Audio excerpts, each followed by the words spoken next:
Alors dernièrement, il y a toute ma collection de grandes dresseuses voilà, qui a attrapé plein de Dracolos. Bon, des Dracolos un peu nuls, il en manque des doigts et un peu de peau, mais bon, c'est pas grave, c'est la magie de Noël. Tout ça pour vous dire qu'aujourd'hui, on va vous parler de Pokémon. Alors je sais, on en a bouffé à toutes les sauces, les cartes, l'animé, le jeu vidéo, que sais-je. Eh bien aujourd'hui, on vous parle du manga Pokémon La Grande Aventure. Il s'agit du nom français de Pokémon Specials qui compte pas moins d'une 50aine de volumes. On part quand même sur la plus grande adaptation papier de Pokémon. Nous avons auparavant rencontré les auteurs de Pokémon La Grande Aventure pour qu'ils nous parlent du défi d'adapter en manga finalement un jeu vidéo, mais aujourd'hui, on les retrouve pour qu'ils nous en disent plus sur la saga. On regarde.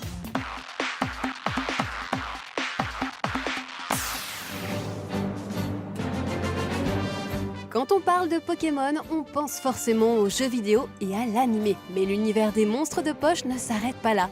Ils ont aussi conquis le monde du manga avec une vaste série intitulée La Grande Aventure. Le concept, reprendre les scénarios des jeux et les adapter dans une version papier.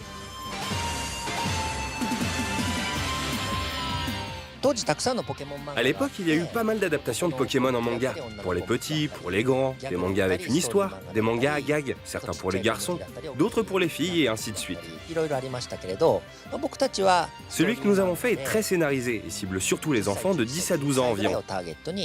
Ce manga a été créé parce qu'à l'époque, on sentait que le jeu allait cartonner. C'était le moment de faire un manga, tout simplement.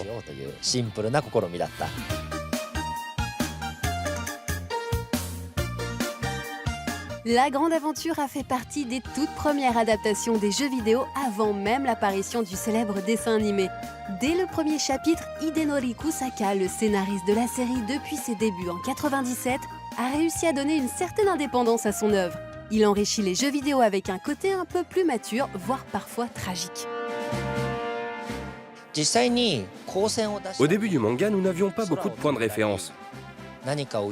Donc si on part du principe qu'il s'agit d'un monde dans lequel évoluent des monstres terrestres, marins ou aériens, et qu'il y a des méchants qui veulent les utiliser à de mauvaises fins, forcément, vous vous doutez qu'à un moment, il y aura des pertes.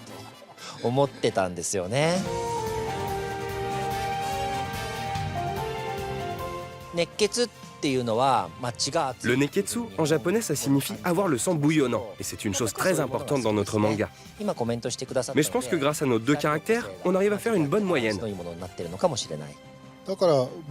Oui, de mon côté, je n'aime pas trop les gens très expansifs, très explosifs.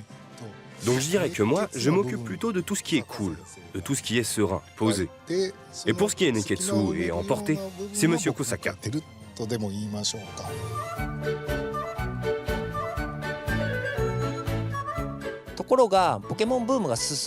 Au fur et à mesure que la popularité de Pokémon grandissait, on a réalisé que beaucoup de gens considéraient ces petits monstres comme des créatures mignonnes et fashion. Et surtout qu'ils les utilisaient presque comme des accessoires. Je me suis rendu compte de la manière dont les gens percevaient les Pokémon. Et j'ai un petit peu adouci ma manière de voir mon manga. On peut dire que j'ai changé de vitesse. Je suis passé à un rythme plus détendu. Mais si l'on compare à tout ce qui existe d'autre dans l'univers Pokémon, on dit toujours que ce manga est un peu borderline.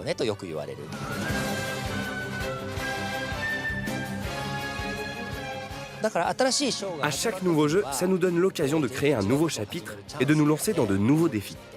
Par exemple, on se dit, dans cette histoire-là, il n'y aura pas d'arène. En plus, pour nous, le héros et l'héroïne sont au centre de l'histoire. C'est-à-dire que l'on va d'abord décider de la personnalité des personnages principaux et à partir de là, on va privilégier cet aspect. Par exemple, si le personnage n'est pas combatif et qu'il a d'autres objectifs, les combats d'arène ne seront pas les moments clés du manga.